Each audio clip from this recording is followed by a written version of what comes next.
Kttv, Katsina State Television.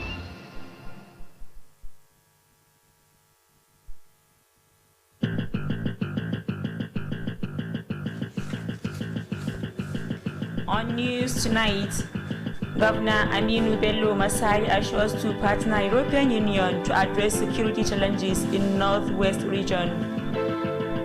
Katsina State Government to investigate causes of fire outbreak at Central Market.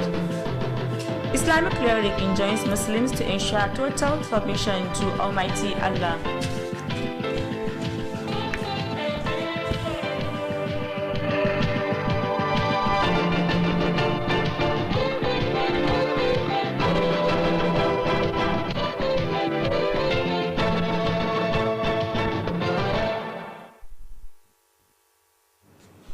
Good evening and welcome on News Tonight. My name is Fatima Ibrahim Chukur.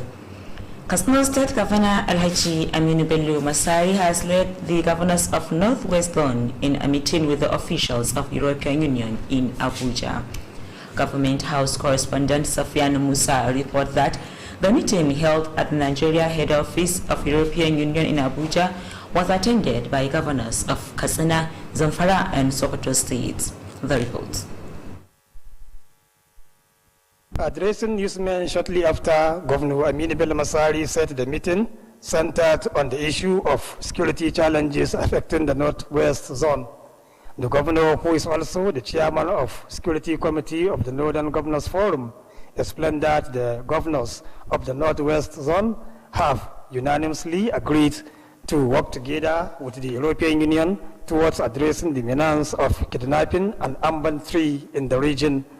Governor Aminu Bello Masari said during the meeting, the governors solicited for more support from the European Union and other international communities on the measures to be taken to bring the insecurity to an end in the Northwest Zone. He expressed optimism that all the issues deliberated during the meeting will come up with positive results. In their separate remarks, Governor Aminu Waziri Tambol of Sokoto State and his Zamfara State counterpart, Bello Matawalli, said the meeting gave them the opportunity to provide the ambassador and officials of the European Union first-hand information on how best to contribute to ensure lasting solutions to the security challenges in the region. They added that the governors of the Northwest Zone are working around the clock to bring the problem to an end in their respective states.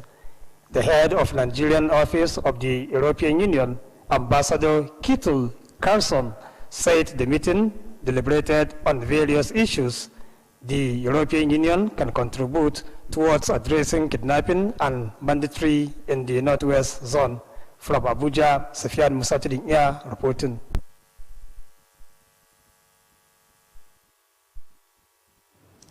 Katsina State Governor's wife Hajia Hadiza Aminu Bello Masari has commiserated with traders of Katsina Central Market over the recent fire disaster. The fire disaster, which occurred last Monday, razed hundreds of shops and stalls at the market. Government House correspondent Hawa Ibrahim Jigamshi filed this report to be presented from our studio. Wife of Katsina State Governor Hajia Hadiza Aminu Bello Masari, in company of her aides, was received on arrival by the chairman and other officials of the Central Market Traders Association. Hajia Hadiza Aminu Bello Masari, who was visibly sad with the extent of the fire disaster, said she received the news of the incident with shock. She pointed out that the fire disaster warranted the concern and sympathy of all and sundry, considering the importance of the market to the socio-economic development of Katsina capital city and its environs. Hajia Hadiza Aminu Masari, who called on the victims of the inferno to take the incident in good faith, prayed Almighty Allah to avert the reoccurrence of such disaster. The governor's wife also prayed Allah to replicate all what they have lost to the inferno. Responding on behalf of the traders, the chairman of Katsina Central Market Traders Association, Alhaji Abbas Labara Al-Baba, expressed gratitude to the governor's wife Hajia Hadiza Aminu Masari for the concern and sympathy visit. That ends the report.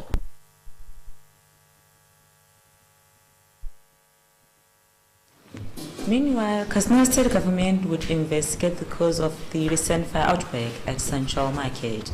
The Commissioner of Commerce, Industry and Tourism, Alhaji Mukhtar Kidadu Abdulkadir, revealed this when he led other management staff to sympathize with the victims.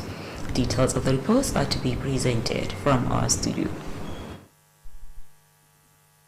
On arrival at the Central Market, the Commissioner, accompanied by the Permanent Secretary of the Ministry and other directors, were received by the Special Advisor on Market Development, Alhaji Abubakar Yusuf, and other officials. Alhaji Mukhtar Kidadu Abdulkadir explained that the committee, when constituted, will comprise of the stakeholders to find out the cause of the inferno with a view to prevent future occurrence of such incidents. The Commissioner commiserated with the victims over the fire incidents and assured them of the state government support and assistance. Alhaji Mukhtar Kidadu Abdulkadir prayed Allah to avert future occurrence of such calamity and called on the victims to take the fire outbreak in good faith. The Commissioner assured the state government readiness to relocate the burnt down shops to their real owners. Alhaji Mukhtar Kidadu Abdulkadir commended the state and federal government for the steps taken to assist the victims of the fire incidents to cushion their sufferings. The Special Advisor on Market Development, Alhaji Abubakar Yusuf, briefed the Commissioner on how the fire started and appreciated the contribution of the firefighters, security personnel, and other good Samaritans in putting the fire under control. Alhaji Abubakar Yusuf noted with satisfaction the concern being shown by people from various parts of the country and appeal for more support to the victims to replace what they have lost to the inferno. The chairman of the market, Alhaji Abbas Labaran Al-Baba, expressed appreciation to the Commissioner for the sympathy visit and the commitment towards assisting the victims. That completes the report. A 2-day cluster training for 200 female head teachers for leadership and negotiation skills in education sector has been opened in Funtua Zone. The training, organized by high-level women advocate Hilwa in collaboration with UNICEF, was held at Malimfashi Local Government Secretariat. Correspondent Uthman Salisu reported that the participants were drawn from 11 local government areas of the zone. The reports. Speaking at the occasion, the chairperson of high-level women advocates Hilwa Hajia Maria Abdullah said the workshop was organized to sensitize the participants on how ways to develop self-confidence in their routine activities. Hajia Maria Abdullah said public and private head teachers were selected to participate in training considering their role towards moving education forward. The Hilwa chairperson pointed out that parts of the activities of the association include promoting girl-child education and organizing workshops to women on how to develop various skills, as well as ensuring equality in governance. She said currently women have acquired needed qualification to man the affairs of any position. The chairperson added that research has shown that women are in the best position to teach. Hajia Maria Abdullah said currently there are 2 bills at the State House of Assembly on compulsory education for every child, as well as 35% compulsory waiver in any employment for women as teachers, head teachers, principals, education secretaries, directors, and permanent secretaries, among others. She expressed dismay over the increasing rate of violence against women in schools and called for more concerted efforts to address the menace. Also speaking, a member of the association, Hajia Wasila Sani Saulawa, spoke at length on leadership style, said women have the capacity to hold any public position. Hajia Wasila Sani Saulawa said the training will go a long way in discussing women's achievements and addressing the unique challenges. A cross-section of the beneficiaries expressed gratitude to Hilwa for organizing the program and assured to extend the knowledge acquired to others for the development of education and women in general. Usman Salisu Gurbi Mikia reporting for Kttv News. The need for Muslims to ensure total submission to the Almighty Allah in all their dealings have been stressed. This is part of the Friday prayer sermon delivered by the Chief Imam of Shagari local Jumat Masjid, Ustaz Shamsuddin Magaji. Correspondent Ahir Abba has details of the report. The Chief Imam charged Muslims to fear Allah in all their dealings by doing good and desist from bad deeds to reap Allah's mercy. Ustaz Shamsuddin Magaji urged Muslims to seek for Allah's forgiveness against their sins as measure towards addressing societal problems. He called on Muslims to intensify prayers rather than blaming one another and charged them to be of good conduct at all times. The Chief Imam quoted some verses from the Holy Quran and hadiths of the Prophet Muhammad, peace and blessings of Allah be upon him, on the importance of doing good deeds. He also stressed the need for Muslims to intensify worshipping Allah based on the teachings of Quran and the Sunnah. Ustaz Shamsuddin explained that the current predicaments facing the society may not be unconnected with the sins being committed by people on earth, and call on them to seek for Allah's forgiveness against their wrongdoings. He used the opportunity to commiserate with the victims of Central Market Inferno and prayed for Allah to avert future reoccurrence of such incidents. The Chief Imam decried how some unpatriotic people stole properties during the incidents and called on them to fear Allah in all their undertakings. Shortly after the sermon, the Chief Imam led hundreds of Muslims to 2 rakat Jum'at prayer. Allahu Akbar. Alhamdulillahi Rabbil Alameen. Ar-Rahman Ar-Rahim. Malik Yawmiddin. Iyaka na'budu wa iyaka nasta'een. Ahir Abba reporting for Kttv News. President Muhammadu Buhari says lack of employment prospects and opportunities in most rural communities has remained a major contributor to insecurity. President Muhammadu Buhari stated this in Abuja while hosting a delegation of Fertilizer Producers and Suppliers Association of Nigeria. The president said for decades, previous government policies focused on urban development at the expense of rural dwellers. Muhammadu Buhari advised governors, bankers, investors, and entrepreneurs to look beyond cities when it comes to investment. He said a new basic chemicals platform worth $1.3 billion that would produce ammonia and fertilizer in Nigeria would be ready for commissioning in the coming months. Katsina State Environmental Protection Agency (SEPA) has commenced fumigation and chemical spray exercise to fight mosquitoes and other harmful insects in the state. The executive director of the agency, Alhaji Isa Saidu Barda, flagged off the exercise at Lantarki Malamudi in Katsina Metropolis.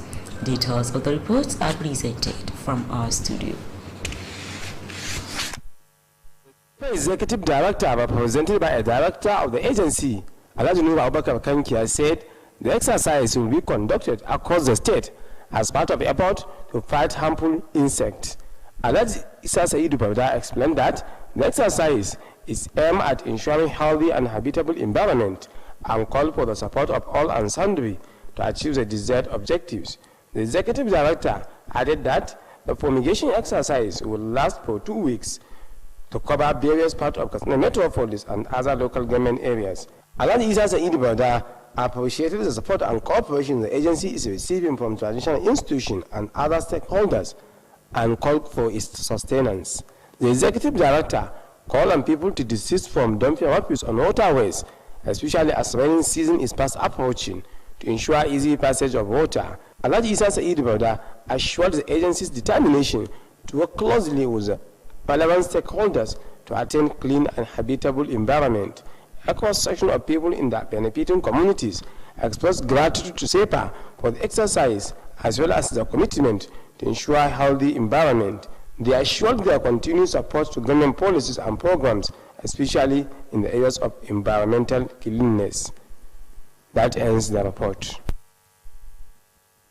The UNDP GEP program in Katsina State has organized a one-day training for 300 farmers in Kafur and Musawa local government areas. The farmers were trained on modern farming techniques of the selected crops to include rice, groundnut, and soybeans. Speaking at the occasion, the desk officer of the program, Alhaji Mansour Suleiman, said that the program was an intervention from the United Nations to boost agricultural production in the state. Alhaji Mansour Suleiman explained that 300 farmers were selected to be trained on modern farming techniques of rice, groundnuts, and soybeans in the benefiting local government areas. The desk officer noted that the one-day training was meant to expose the farmers on the new method of farming to boost rice, soybeans, and groundnut production in the state. The chief facilitator of the training, Dr. Zubairu Yusuf from Bilyaminu Uthman Polytechnic, Jigawa State, pointed out that the program was meant to assist the farmers to acquire necessary skills on how best to improve farming activities. Dr. Zubairu Yusuf commended the state government for its support to the program as well as its commitment towards improving the agricultural sector. He charged the benefiting farmers to make good use of the knowledge acquired to achieve the desired objectives. Katsina State Chapter of National Human Rights Network of Nigeria has commended the State Police Command and other security agencies for their efforts in securing Katsina Central Market during the recent fire incident that razed properties worth billions of naira.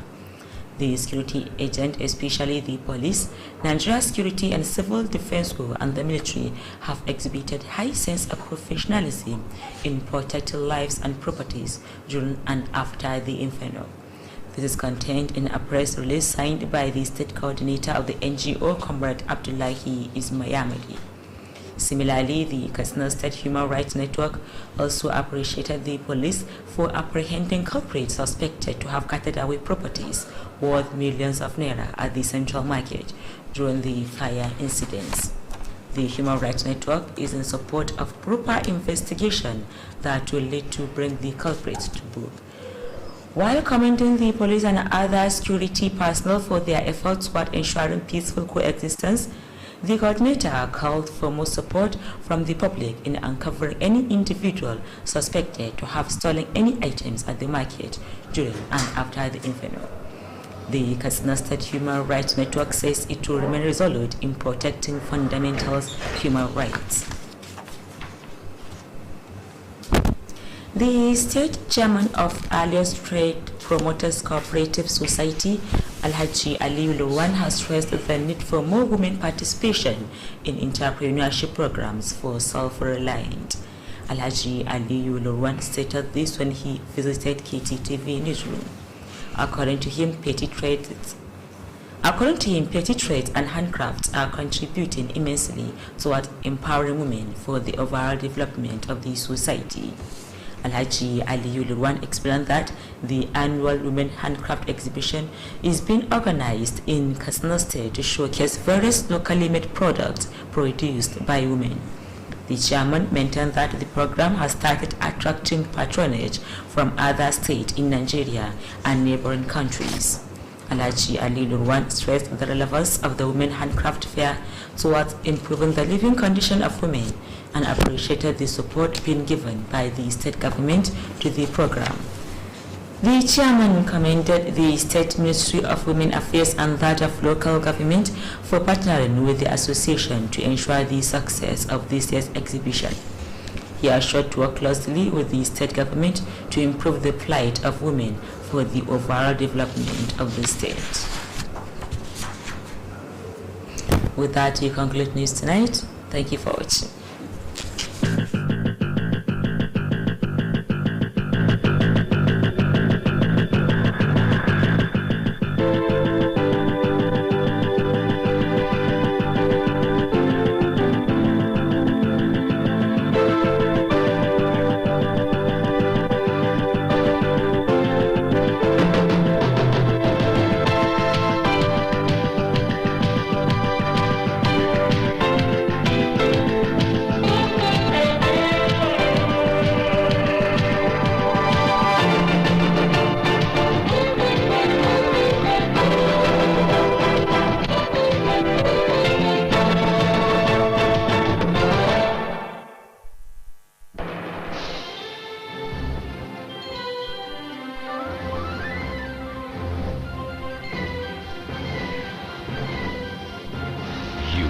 watching Kttv, Katsina State Television.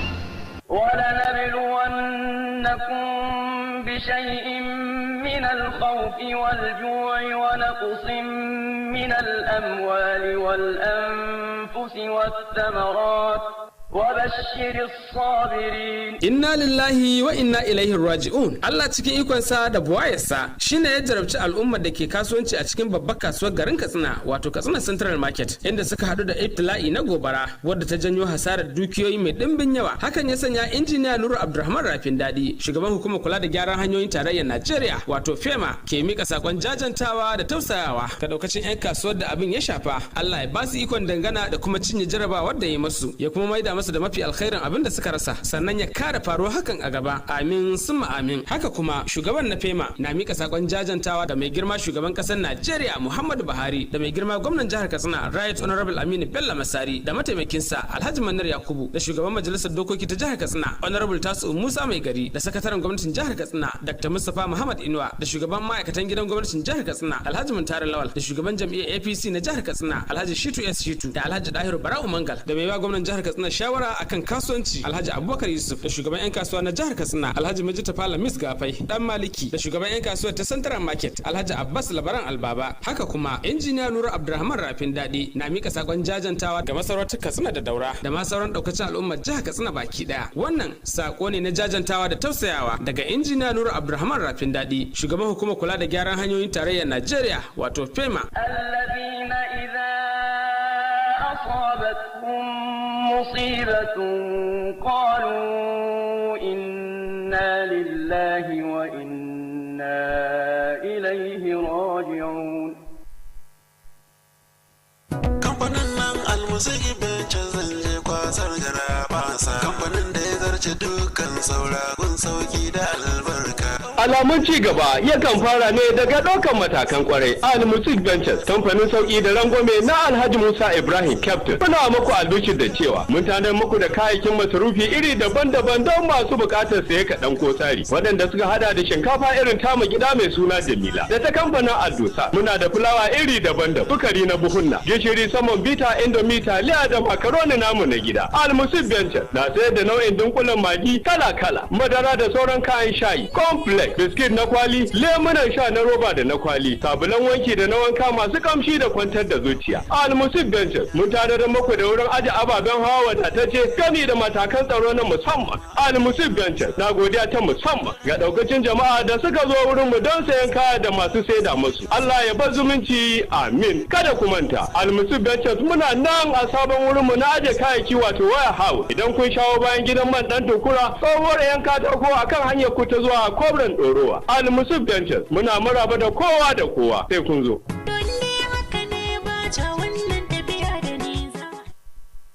Iyalan injiniya Idris Umar Funtuwa da na Alhaji Shehu Saulawa na gayyatar jama'a abokan arziki zuwa wurin ɗaurin auren 'ya'yansu Buhari Shehu Saula da Amina Idris Umar, wanda in Allah ya yarda za a yanar Asabar 27 ga wannan watan da muke ciki da karfe 11:30 na safe a masallacin Juma'a da ke dutsen Safi Locust Katsina. Allah ya bada ikon halarta, amin.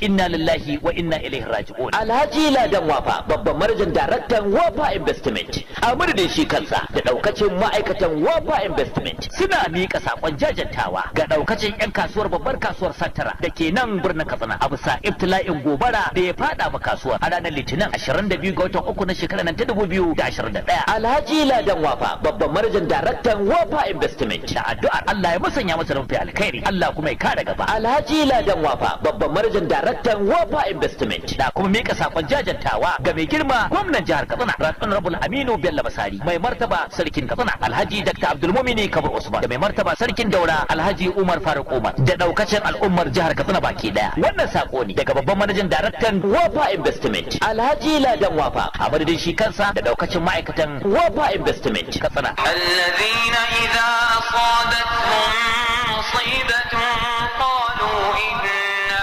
lillahi wa inna ilayhi raji'un.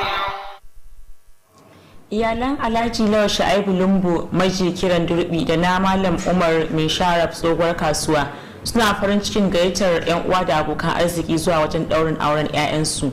Abubakar Lawal Sha'ibu da amaryarshi Zainab Umar Albaba wanda za a yi gobe Asabar 27 ga wannan watan da muke ciki da misalin karfe 2:30 na rana a masallacin Koguna tsohuwar kasuwa Katsina.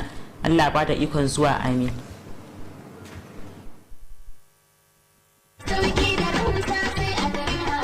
House Katsina cibiyar kasuwanci mai tafiya daidai da zamani an kawo atamfofi manya da ƙanana ga lesussuka da material akwai kuma shadda trouser ga bangaren jukkuna da takalma na mata da na maza akwatunan troli kayan yara yan kanti takalman mata manya da ƙanana akwai kuma dogayen riguna na mata yan kwalisa akwai shagon waya salula da kayanta nau'in wayoyin android da masu malatsai na zamani ga kuma bangaren kayan dinki sayan ɗaya ko sari nau'in zanurruka da zub akwai kuma zaren ulu da mata masu aikin saka mu leƙa bangaren kayan kicin za ku ga kuloli da plate da duk wani nau'in kayan kicin ana saidawa akwai bangaren awarwaro yan kunna da sarka ga kuma bangaren kayan kamshi nau'i kala Greenhouse Katsina sun kuma kawo kayan electronics za ku samu manya da ƙananan fridge ga kuma TV plasma generators da fankoki masu ɗaukar caji Greenhouse Katsina suna nan a titin IBB daura da tsohuwar information daga tsallaken yamma nan birnin Katsina.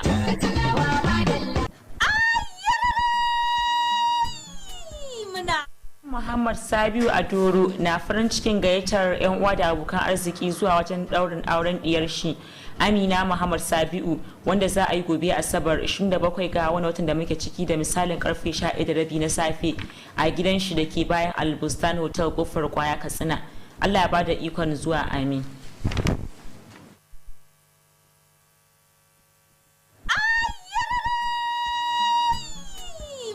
Maraba da sabon gidan man Santon a cikin garin Katsina. Wanda ya zo da sababbin na'urorin zamani masu ban mamaki. Daga ciki akwai na'ura mai ɗaga mota sama don juye da duba matsalolin kafafu ko wasu lalurorin. Kalli ce shugaban matasa ga na'ura mai cire taya ko sanya taya a zamanance, ga na'urar faci ta zamani, ga ta balancing da alignment, ga na'urar tsotse bakin mai, ga nagartattun batori da raɗa-raɗan tayoyi. Shiga supermarket shugaban matasa wanda ke cike da kayan makulashe. Kaji wasai. Muna da lafiyoyin injina masu ingantaccen litoci wanda hukumar DPR ta tabbatar da su. Banda fetur muna da diesel da kananzir. Ka gama sha mai a yi maka gejin tawinka kyauta. In ka gama ka shiga masallaci ka sauke farali. Ga haske garau dare da rana. Wohoho, wannan abin daɗi da yawa yake. Gidan man Santon Nigeria Limited yana nan tsakanin roundabout din Daura da nan Wadoji a sabon titin Ring Road cikin garin Katsina.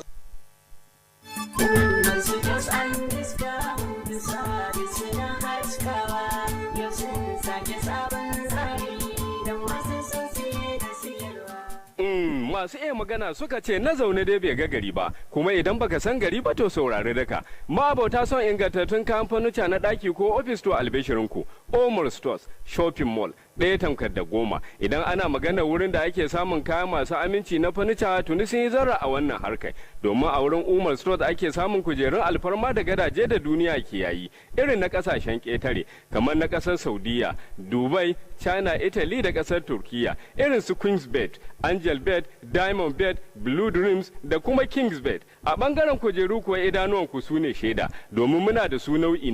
Muna sayar da ɗakin adana sutura wato wardrobe, show glass ɗan yayi, teburin cin abinci da ne table, da kuma teburi na sa a ɗakin taro da kujerun shi.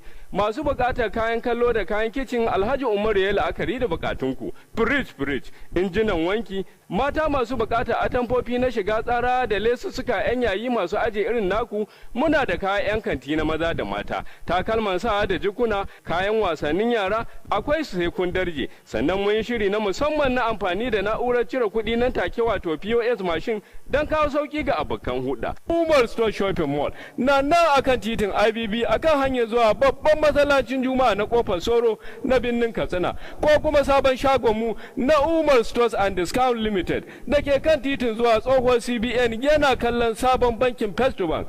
Umar Store Shopping Mall, ku zo da alheri ku tafi da alheri.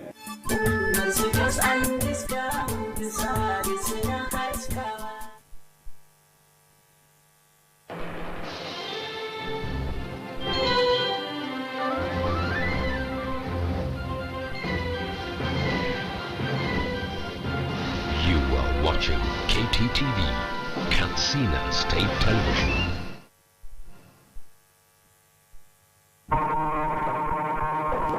A labaran na daren yau, gwamna Aminu Bello Masari ya bayar da tabbacin hada hannu da kungiyar tarayyar Turai wajen magance matsalar tsaro a shiyar arewa maso yamma.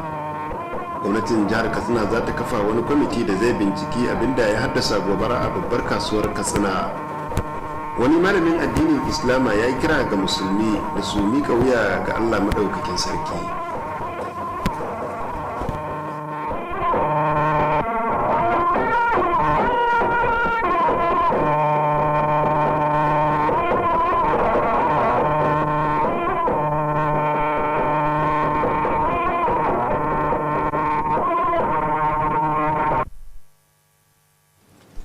Masu kallon gidan talabijin na jihar Katsina, assalamu alaikum, barkanmu da dare ga kuma fasarar labaran wanda ni Dahiru Abba zan karanto. Gwamnan jihar Katsina Alhaji Aminu Bello Masari ya jagoranci gwamnonin shiyar arewa maso gabas a wani taro da jami'an kungiyar tarayyar Turai a Abuja. Wakilinmu a gidan gwamnati Sufiyanu Musa ya bamu rahoton cewa taron wanda ya gudana a ofishin tarayyar Turai da ke Abuja ya samu halartar gwamnonin Katsina da Zamfara. Ga kuma rahoton da ya haɗa mana. Da yake jawabi ga manema labarai jim kaɗan bayan an kammala taron, gwamna Aminu Bello Masari ya bayyana cewa taron ya mai da hankali ne akan batun da ya shafi kalubalen tsaro da ke fuskantar shiyar arewa maso yammacin ƙasar nan. Gwamnan, wanda haka zalika shine shugaban kwamitin tsaro na ƙungiyar gwamnonin shiyar arewa, ya bayyana cewa gwamnonin na shiyar arewa maso yammacin ƙasar nan sun amince domin yin aiki tare da kungiyar kasashen turai domin ganin an magance kalubalen tsaro da ke fuskantar shiyar ta arewa maso yammacin kasar nan, musamman da suka hada da yin garkuwa da mutane da dai sauransu. Gwamna Aminu Bello Masari ya bayyana cewa a lokacin wannan taro gwamnonin sun nemi karin goyon baya daga kungiyar kasashen nahiyar turan da sauran kasashe na ƙetare domin ɗaukar ƙwararren matakan da ya dace don ganin an kawo ƙarshen wannan matsala a shiyar ta arewa maso yammacin ƙasar nan. Ya kuma bayyana amalin cewa dukkanin batutuwan da aka tauna a lokacin wannan taro za su haifar da kyakkyawan sakamakon da ake bukata.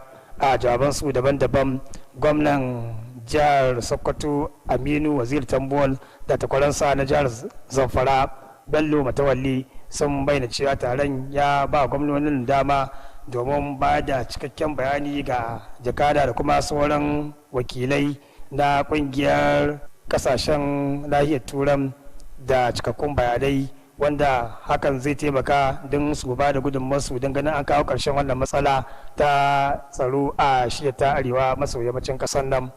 Sun kara da cewa gwamnonin na shiyar arewa maso yammacin ƙasar nan na aiki tukuru domin ganin an kawo ƙarshen wannan matsala a dukkanin jihohinsu. Da yake nasu jawabin, shugaban ofishin kungiyar kasashen nahiyar turai da ke a nan Najeriya, ambassador Kttv Carson, ya bayyana cewa taron ya tattauna akan batutuwa daban-daban wanda kungiyar ta kasashen nahiyar turan za su bayar da gudunmarsu domin ganin an kawo ƙarshen garkuwa da mutane da kuma kashe mutane da basu ji basu gani ba a shiyar ta arewa maso yammacin ƙasar nan da 'yan ta'adda ke yi. Daga Abuja, Sufiyanu Musa iya dauke da rahoton. Uwar gidan gwamnan jihar Katsina Hajiya Hadiza Aminu Bello Masari ta jajantawa 'yan kasuwar babbar kasuwar Katsina akan gobarar da ta afku ba da jimawa ba. Gobarar wadda ta afku a ranar Litinin da ta gabata, ɗaruruwan shaguna da rumfuna ne suka kone a kasuwar. Wakiliyarmu a gidan gwamnati Hauwa Ibrahim Kamshi ta haɗa mana wannan rahoto da zai zo muku daga ɗakinmu da shirya labarai. uwar gidan gwamnan Hajiya Hadiza Aminu Bello Masari tare da rakiyar makarabanta ta samu tarba daga shugaba da kuma sauran jami'an kungiyar 'yan kasuwar ta babbar kasuwa ta Katsina.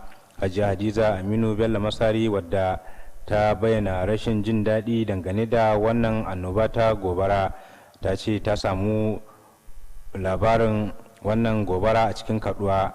Ta yi nuni da cewa wannan gobara da ta afku ta sanya dukkanin al'umma sun tausaya gami da yin jimami. ta la'akari da muhimmancin wannan kasuwa wajen ci gaban tattalin arziki da zamantakewar al'ummar babban birnin Katsina da kewaye. Hajiya Hadiza Aminu Masari wadda ta yi kira ga waɗanda gobara ta shafa da su dauki wannan a matsayin muƙaddari daga Allah madaukakin sarki, ta kuma yadda ga Allah da ya kare afkuwar irin hakan a gaba. Uwar gidan gwamnati ta kuma yadda ga Allah da ya masanya masu da abin da ya fi wanda suka rasa a sanadiyar gobarar. Da yake mayar da jawabi a madadin 'yan kasuwar, shugaban kungiyar 'yan kasuwa reshen babbar kasuwar Katsina Alhaji Abbas Labaran Albaba ya bayyana jin daɗi ga uwar gidan gwamnan Hajiya Hadiza Aminu Bello Masari dangane da kulawarta da kuma jajanta masa da ta yi. Ƙarshen rahoton kenan.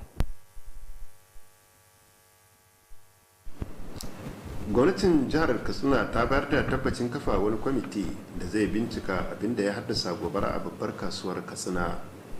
Kwamishinan ciniki, masana'antu da yawon shakatawa Alhaji Muktar Gidado Abdulkadir ya bayyana haka a lokacin da ya jagoranci sauran ma'aikata domin jajantawa waɗanda abin ya shafa. Ga ci gaban rahoton daga ɗakin wani shirya labari.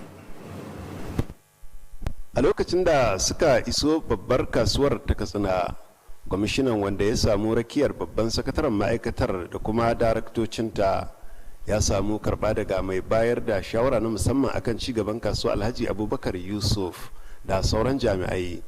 Alhaji Muktar Gidado Abdulkadir ya bayyana cewa kwamitin idan aka kafa shi zai kunshi masu ruwa da tsaki domin gano abin da ya haddasa wannan gobara da manufar kare afkuwar wannan hadari a nan gaba. Kwamishinan ya jajanta ma waɗanda al'amarin ya shafa akan wannan gobara, sannan ya bayar da tabbacin ƙudurin gwamnati na tallafa ma waɗanda abin ya shafa. Alhaji Muktar Gidado Abdulkadir ya yi addu'ar Allah ya kare afkuwar irin wannan musiba, sannan ya yi kira ga waɗanda abin ya shafa da su ɗauki abin a matsayin ƙaddara.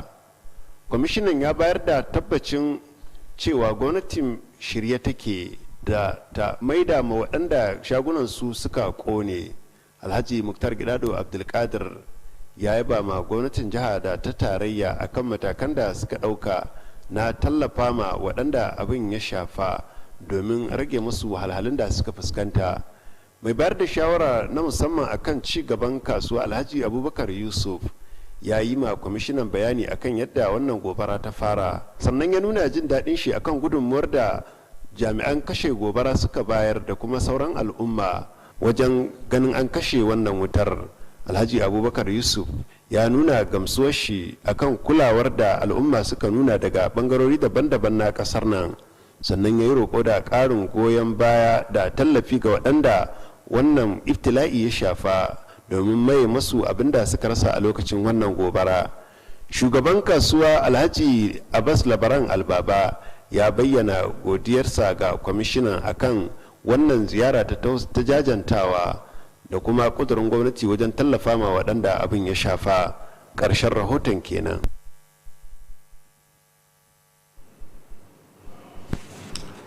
An buɗe taron bita na wuni biyu ga shugabannin makarantun firamare mata 200 akan shugabanci da dabarun koyarwa a bangaren ilimi. Taron bitar kungiyar fitattun mata haɗin gwiwa da hukumar UNICEF suka shirya shi, wanda ya gudana a sakatariyar karamar hukumar malumfashi. Wakilinmu Usman Salisu ya ba mu rahoton cewa mahalartan sun fito ne daga kananan hukumomi 11 da ke shiyar. Ga kuma rahoton da ya haɗa mana. Da take jawabi a lokacin taron, shugabar kungiyar fitattun mata ta jihar Katsina wato Hilwa Hajiya Mariya Abdullahi ta bayyana cewa an shirya taron horaswar ne domin wayarwa da mahalarta taron kai akan yadda za su bunƙasa ƙwarin gwiwar su a ayyukan su na yau da kullum. Hajiya Mariya Abdullahi ta bayyana cewa an zaɓo malaman makarantar firamare na gwamnati da waɗanda ba na gwamnati ba ta la'akari da irin mahimmancin su wajen inganta ilimi a jihar nan. Shugabar kungiyar fitattun mata ta jihar nan ta yi da cewa daga cikin aikace-aikacen kungiyar sun hada da bunƙasa ilimin 'ya'ya mata da shirya tarukan horaswa ga mata akan yadda za su bullo da sabbin dabaru gami da tabbatar da daidaiko a aiki kan gwamnati. Ta yi da cewa a halin yanzu mata sun samu dukkanin ilimin da ake bukata domin jagorantar kowane mukami idan aka ba su. Shugabar kungiyar ta kara da cewa tuni bincike ya nuna cewa mata sun fi kowa iya koyarwa a makarantu. Hajiya Mariya Abdullahi ta nuna cewa a halin yanzu kungiyar ta gabatar da kuduri 2 ga majalisar dokokin jihar nan akan tabbatar da ilimi dole ga dukkanin yaro a jihar nan, gami da bayar da kashi 35 ga dukkanin ayyukan gwamnati idan za a dauka, wanda ya hada da malaman makaranta da shugabannin makarantun firamare da na sakandare da sakatarorin ilimi da daraktoci da manyan sakatarori da sauransu. Ta kuma bayyana rashin jin daɗin ta akan yadda ake samun yawaitar cin zarafin 'ya'ya mata a makarantu, sai ta buƙaci ƙarin azama domin magance wannan matsala. Ita ma da take jawabi, ɗaya daga cikin mambar ƙungiyar Hajiya Wasila Sani Saulawa ta yi jawabi mai tsawo akan shugabanci, inda ta nuni da cewa mata a halin yanzu suna da dukkanin ilimin da ake bukata domin jagorantar mukamin gwamnati. Hajiya Sani Saulawa ta ƙara da cewa taron horaswar kuma zai tattauna akan ci gaban da aka samu a bangaren mata, tare da gano wuraren da suke bukatar magance matsalolin da aka samu. Wasu daga cikin mahalarta taron sun bayyana godiyarsu ga kungiyar fitattun mata ta jiha da ta shirya wannan taron horaswa, tare da bayar da tabbacin sanar da ilimin ga waɗanda ba su samu damar halarta ba, domin ci gaban ilimi da mata baki ɗaya. Ƙarshen rahoton kenan. Usman Salisu Gurbin Mikiya. An jaddada bukatar da ke akwai ga al'ummar musulmi na su tabbatar da cewa sun miƙa wuya ga Allah maɗaukakin sarki a cikin dukkan harkokinsu. Wannan wani bangare ne na hudubar sallar juma'a da babban limamin masallacin juma'a na shagarin lokacin Ustaz Shamsuddin Magaji ya gabatar. Wakilinmu ya halarci sallar ga kuma rahoton da ya haɗa mana. Babban limamin ya kira ga al'ummar musulmi da su ji tsoron Allah a cikin dukkan harkokinsu ta hanyar aikata kyawawan ayyuka, su kuma guji aikata dukkan abin da zai zubar masu da mutunci domin samun rahamar Ubangiji. Ustaz Shamsuddin Magaji ya kira ga musulmi da su nemi gafarar Ubangiji akan zunubansu a matsayin matakan da za su magance matsalar da al'umma ke fuskanta. Ya yi kira ga al'ummar musulmi da su ƙara ƙaimi wajen yin addu'o'i akan zargin junansu, sannan ya kira a gare su da su zama masu kyakkyawar ɗabi'a a kowane lokaci. Babban limamin ya karanto wasu daga ayoyin alkur'ani mai girma da hadisan annabi Muhammad tsira da amincin Allah su tabbata a gare shi akan muhimmancin aikata kyawawan ayyuka. Ya kuma jaddada buƙatar da ke akwai ga musulmi na su ƙara ƙaimi wajen bauta ma ubangijinsu daidai da koyarwar alkur'ani da sunna. Ustaz Shamsuddin ya bayyana cewa matsalolin da ke fuskantar al'umma ba su rasa nasaba da aikata zunubai da kuma miyagun ayyuka, sannan ya yi kira a gare su da su nemi gafarar Ubangiji akan ayyukan da suke aikatawa marasa kyau. Ya yi amfani da wannan dama jajanta ma waɗanda ibtila'in gobara ya shafa a kasuwar Katsina, sannan ya yi addu'ar Allah ya kare afkuwar irin wannan al'amari. Ya kuma koka akan yadda wasu marasa kishi suka rika sata kayayyakin al'umma a lokacin da wannan gobara ta afku, sannan ya yi kira a gare su da su ji tsoron Allah a cikin dukkan harkokinsu. Kaɗan bayan kammala hudubar, babban limamin ya jagoranci ɗaruruwan musulmi da ƙauye 2 na sallar juma'a. Allahu akbar. Alhamdulillahi rabbil alamin. الرحمن الرحيم مالك يوم الدين إياك نعبد وإياك نستعين. ƙarshen rahoton kenan. Dahiru Abba. Yanzu kuma za mu leƙa sashenmu na tallace-tallace domin ganin mu ɗauki da wannan saƙon guda kace.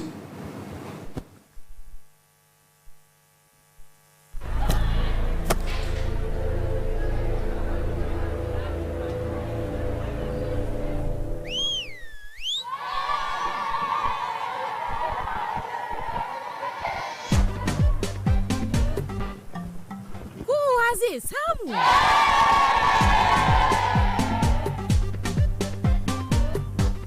Da dunkule da garin Mr. Chef's ne. Kowace miya abar marmari ce.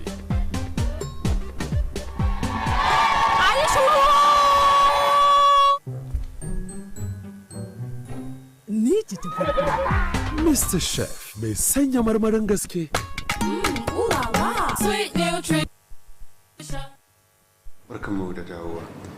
Shugaban kasa Muhammadu Buhari ya bayyana cewa rashin aikin yi da samun dama ga mazauna karkara na daga cikin manyan matsalolin da suka kawo matsalar rashin tsaro da ke addabar kasar nan. Shugaba Muhammadu Buhari ya bayyana haka a Abuja a lokacin da ya karbi wakilan kungiyar masu samar da takin zamani ta kasa da suka kai masa ziyara. Shugaban kasar ya ce shekaru da dama da suka gabata gwamnatocin da suka wuce sun mayar da hankali ga birane inda aka watsar da yankunan karkara. Shugaba Buhari ya shawarci gwamnoni, bankuna, masu zuba jari da masu sana'o'i da su kula da yankunan karkara wajen zuba jari. Ya kuma bayyana cewa nan ba da jimawa ba za a samar da sinadarin yin takin zamani na dala biliyan 1.3 wanda za a bude nan da watanni masu zuwa. Hukumar tsabtace muhalli ta jihar Katsina ta fara shirin feshin magani domin yaƙi da sauro da sauran ƙwari masu cutarwa a nan jihar. Babban daraktan hukumar Alhaji Isa Sa'idu Barre ne ya kaddamar da shirin a unguwar lantarkin Malam Mudi da ke nan cikin birnin Katsina. Ga kuma ci gaban rahoton daga ɗakin mu na shirya labarai. Shugaban hukumar tsaftace muhallin wanda ya samu wakilcin darakta a wannan ma'aikata Alhaji Nuruddin Abubakar Kanki ya bayyana cewa ana gudanar da wannan shiri ne a nan faɗin jihar Katsina a wani kokari na wannan hukuma na magance don sauro da kuma dukkanin ƙwayoyi da suke cuta ga al'umma. Alhaji Isa Sa'idu Barre ya bayyana cewa wannan shiri yana da manufar tabbatar da ingantacce da kuma lafiyayyen muhalli, sai ya kira ga al'umma da su ba wannan shiri dukkanin goyon bayan da ake bukata domin cimma nasara. Shugaban hukumar tsaftace muhallin ya kara da cewa wannan shirin feshi za a gudanar da shi ne a tsawon sati 2 domin tabbatar da an kara dukkanin karamar hukumar Katsina da kewaye da kuma sauran kananan hukumomi a nan jihar Katsina. Alhaji Isa Sa'idu Barre sai ya gode akan yan goyon baya da haɗin kan da wannan hukuma take samu daga iyayen ƙasa da malaman addini da sauran masu ba da tsaki, inda ya kira ƙara ba ta dukkanin goyon bayan da ake bukata domin samun nasara akan gudanar da ayyukanta. Shugaban hukumar tsaftace muhallin ya kuma kira ga al'umma da su kauce mazid da shara a cikin magudanar ruwa, musamman talakari da cewa damuna tana ƙara gabatowa wanda hakan zai ba da gudunmawa wajen samun nasara wajen wucewar ruwa a duk lokacin da aka yi ruwan sama. Alhaji Isa Sa'idu Barre ya ba tabbaci wannan hukuma don aiki kafaɗa da kafaɗa da lokacin sauran masu ruwa da ke domin tabbatar da inganta harkokin da suka shafi muhalli. Wasu daga cikin al'ummomi na ungoyin da aka ziyarta inda ake gudanar da wannan feshi suka gode wannan hukuma ta sefa bisa ga wannan aiki da kuma yin kokarin take da tabbatar da inganta harkokin abubuwan da suka shafi muhalli. Su kuma ba da tabbacin ba da goyon baya ga daukacin shirye-shirye da tsare-tsaren gwamnati musamman abubuwan da suka shafi inganta harkokin muhalli domin inganta kiwon lafiya al'umma. Ƙarshen rahoton kenan. Shirin bunƙasa noma na hukumar ci gaba ta Majalisar Ɗinkin Duniya a jihar Katsina ya shirya taron bita na wuni ɗaya ga manoma 300 a kananan hukumomin Kafur da Musawa. Manoman an horar da su akan dabarun noma na wasu kalar abinci da aka zaɓo da suka hada da shinkafa, gyada da waken suya. Da yake jawabi a lokacin taron, jami'in shirin Alhaji Mansur Suleiman ya ce shirin tallafi ne daga Majalisar Ɗinkin Duniya domin bunƙasa noma a jihar nan. Alhaji Mansur Suleiman ya bayyana cewa manoma 300 ne aka zabo domin ba su horo akan dabarun noma na zamani na shinkafa, gyada da waken soya a kananan hukumomin da suka amfana. Jami'in ya yi nuni da cewa taron na wuni daya na da manufar koyar da manoma akan sabon tsarin noma domin bunƙasa noman shinkafa, waken soya da gyada a jihar nan. Babban jami'in da ke bayar da horon Dr. Zubairu Yusuf daga kwalejin kimiyya da fasaha ta Binyamin Usman da ke jihar Jigawa ya yi nuni da cewa shirin na da manufar tallafa ma manoma su samu dabarun da suka dace domin inganta harkokin noma. Dr. Zubairu Yusuf ya yaba ma gwamnatin jiha akan goyon bayan da take baiwa shirin da kuma kokarin gwamnati wajen inganta bangaren noma. Ya yi kira ga manoman da suka amfana da su kyakkyawan amfani da ilimin da suka samu domin a cimma nasara.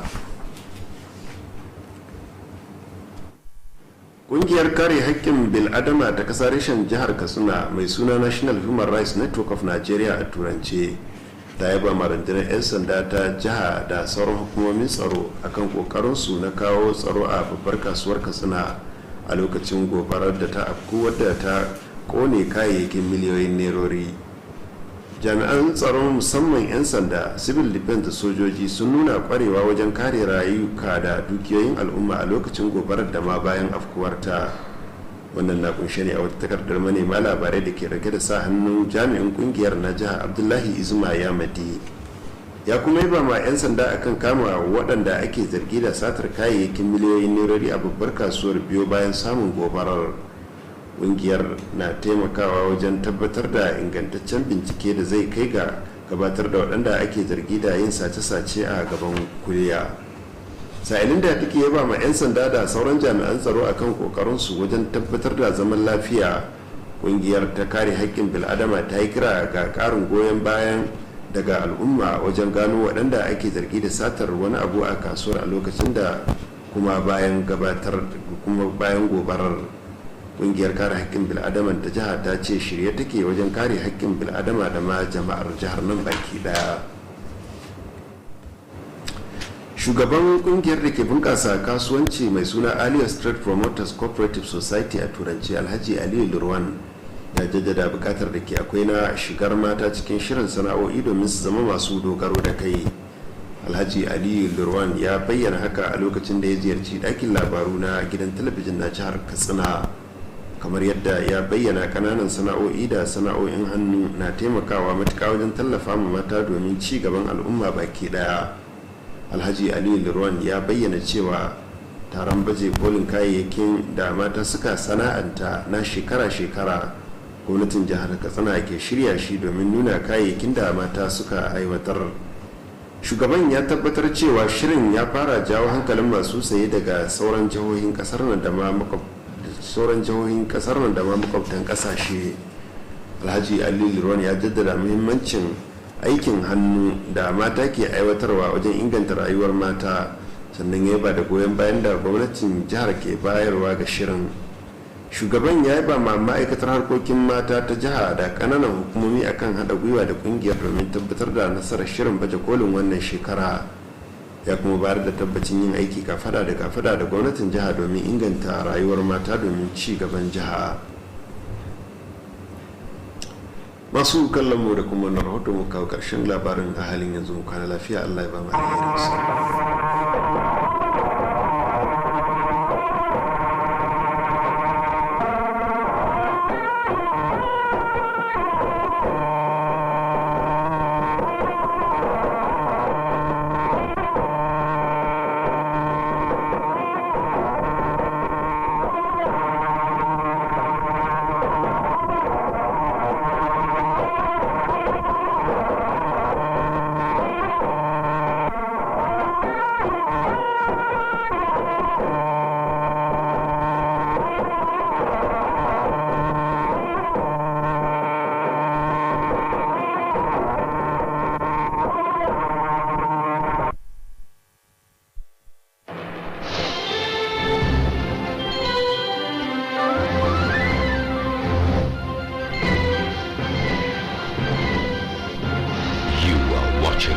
Kttv, Katsina State Television.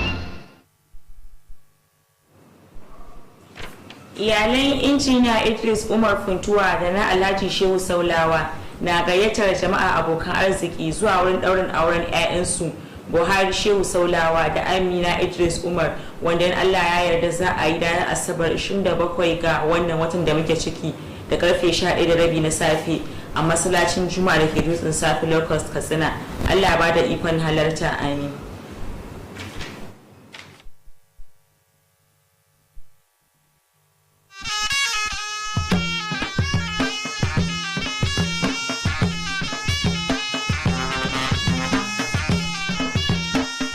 His Royal Highness, my Abubakar Umar Suleiman Oyafar, Emir of Bade Yobe State, Nigeria, wishes to invite the general public to the turbaning ceremony of Barrister Ahmed Aoud as Barayam Bade. Date Saturday 27th March 2021. Time 10 a.m. prompt. Venue Emir's Palace, Bade Yobe State, Nigeria. Come one, come all. Organizing committee announcer.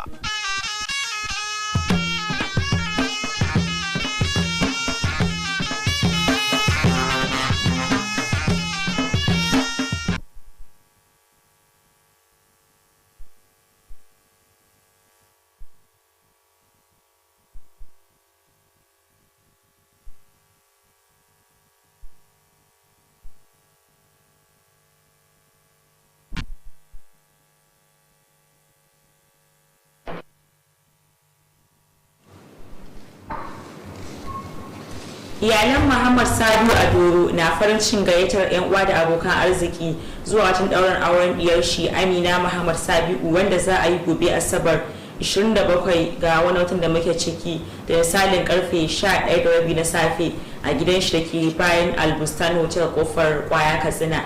Allah ba da ikon zuwa, amin.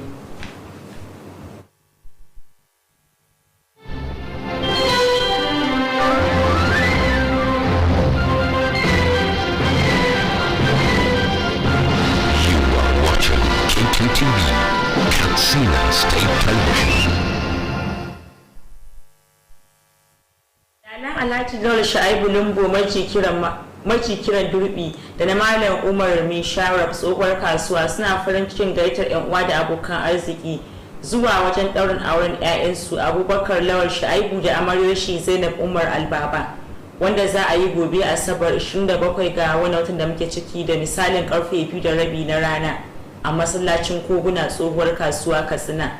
Allah ba da ikon zuwa, amin.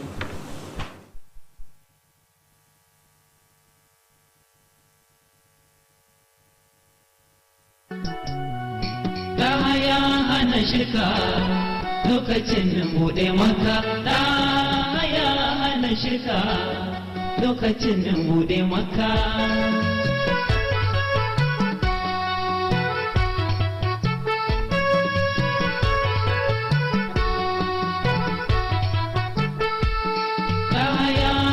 Shirka lokacin buɗe maka, ya hana shirka lokacin buɗe maka.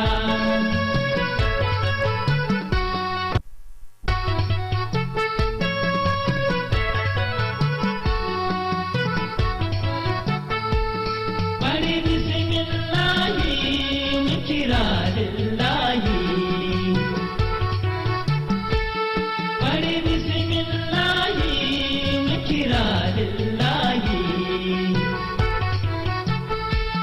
Taimake mu ilahi.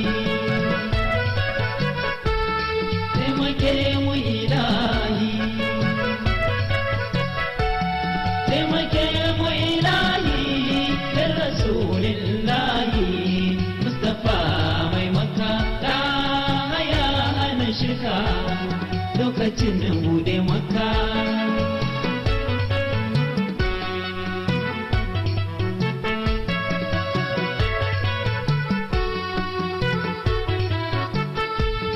Tsira da salami ka daɗa wa imami. Tsira da salami ka daɗa wa imami. Aliyinsa karimi. Aliyinsa karimi. Aliyinsa karimi. Asahabu musulmi mun sako su ba shakka, ya hana shirka lokacin buɗe maka.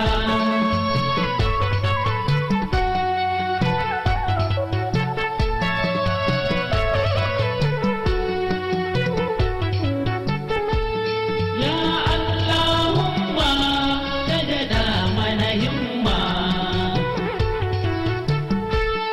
Ya Allahumma jaddada mana himma.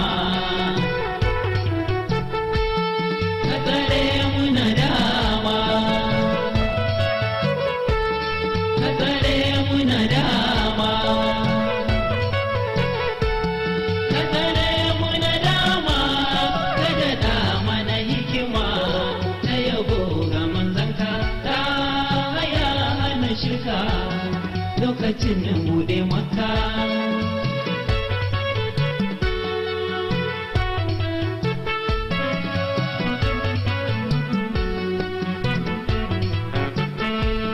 Kuji ga labari na Rasulul Bashari.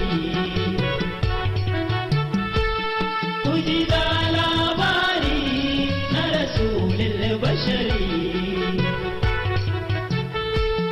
Duniya labari. Duniya labari.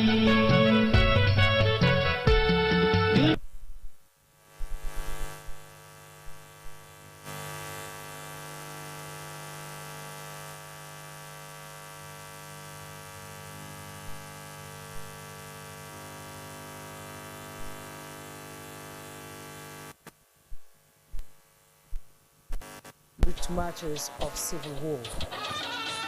Consideration should be given in this regard to scaling up the capacities for planning at the federal and state levels. National Council on Development Planning looks at issues and challenges as 19th meeting gets underway. We also looked at the issue of U-tax, and we have made certain recommendations. Federal government and academic staff union of universities address grey areas of the 2020 Memorandum of Action. And jump to partner only computer-based test centers with integrity.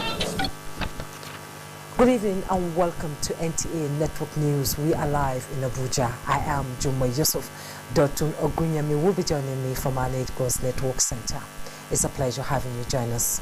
Now, President Muhammadu Buhari has paid glowing tribute to what he called the patriotic martyrs of the Civil War, whose glorious sacrifices guaranteed Nigeria's unity. This was while granting audience to the world leader of the Tijaniya Islamic religious movement, Sheikh Muhammadu Mahi Niasse, the Grand Khalifa of Sheikh Ibrahim Niasse. State House correspondent Adamu Sambo has the report.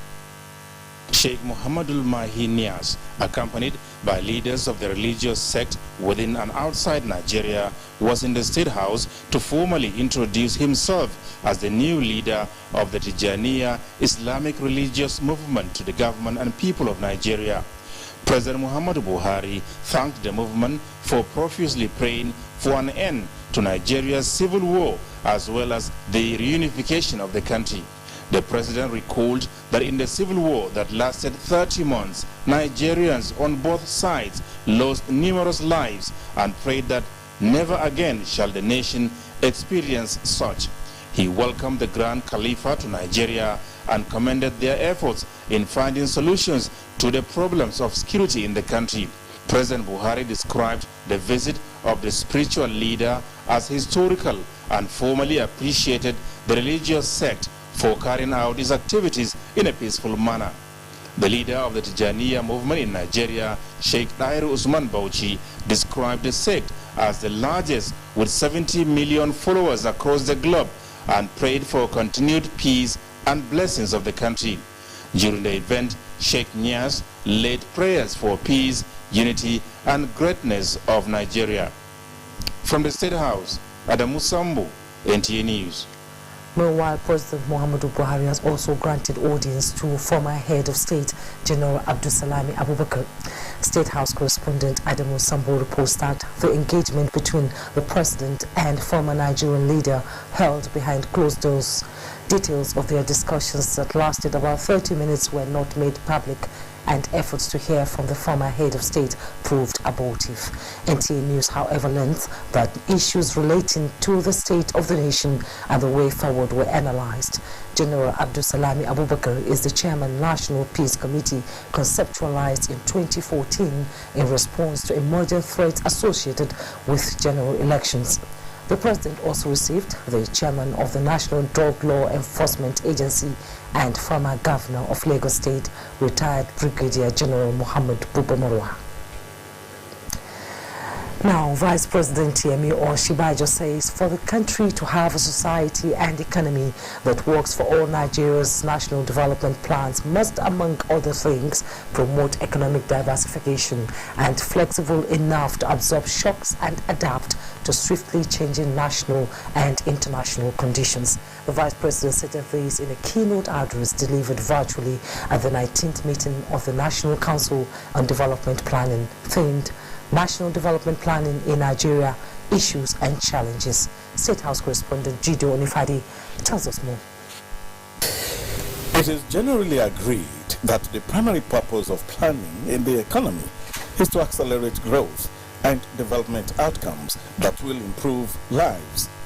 To be meaningful, the planning processes must lead to tangible outcomes in the form of growth that exceeds population growth.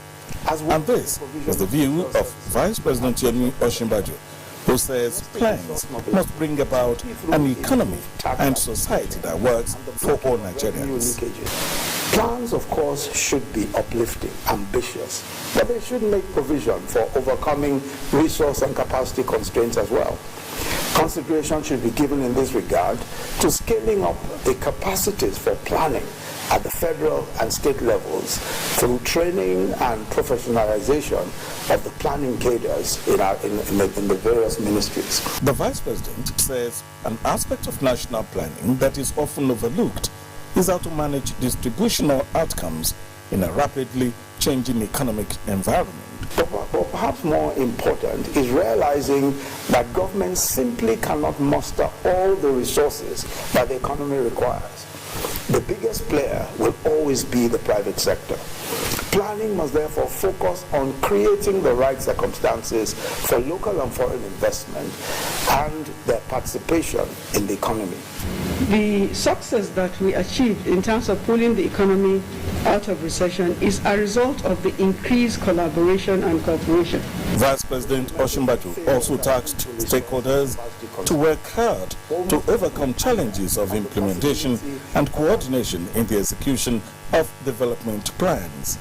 Jide Onifade, NJ News.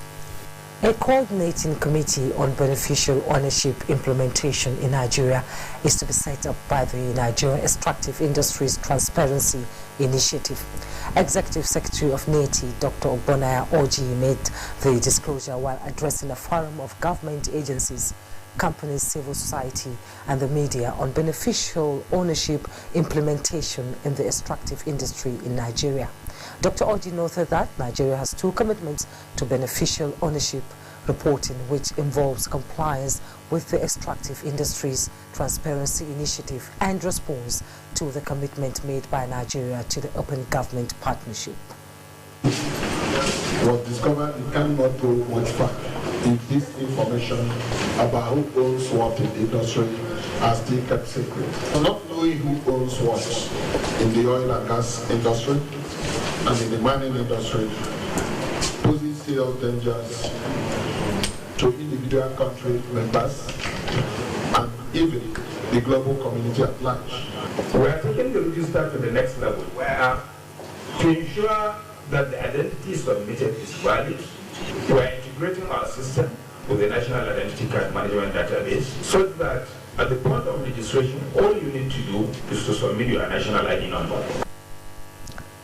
Stakeholders at the forum calls for collaboration in the collective and disclosure of beneficial ownership information.